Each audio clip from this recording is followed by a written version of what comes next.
Voilà, notre table est donc créée. Alors, il se passe une chose, c'est que dans notre structure de table, nous allons ici cliquer sur structure pour bien vérifier comment nous avons structuré notre table. Nous allons pouvoir ajouter quelque chose, notamment sur l'indexation des champs nom et prénom. Parce que là, pour l'instant, le seul type d'indexation, une clé unique sur l'ID. Nous pouvons, par exemple, sur le nom, mettre une clé d'index de façon à pouvoir indexer les noms dans notre table et surtout pouvoir facilement faire des selects, c'est-à-dire des recherches sur le champ nom au travers, par exemple, d'un moteur de recherche en PHP sur votre site web. Voilà, donc ici on a ces deux clés. Nous allons maintenant peupler cette table. Alors pour la peupler, nous allons donc cliquer ici sur insérer et nous allons donc la peupler avec 2 étudiants,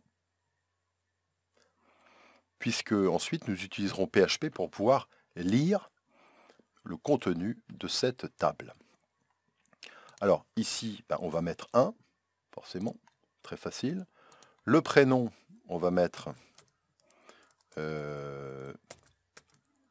Hélène. Hélène Martin, ici. Et cette Hélène Martin, elle a 23 ans. Voilà, donc on peut exécuter.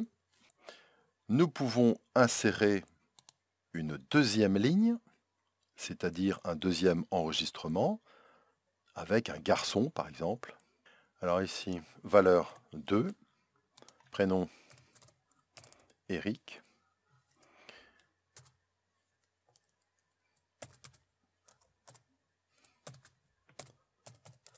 Dupont, qui a 22 ans. Nous pouvons donc maintenant afficher le contenu de notre table.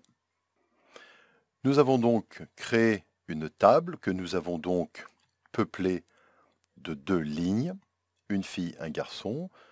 Regardez bien, Hélène, j'ai mis des accents parce que ensuite, comme nous avons encodé notre base et nos champs prénoms en UTF-8 général, les accents sont donc encodés et seront donc décodés lors d'un affichage dans une page PHP.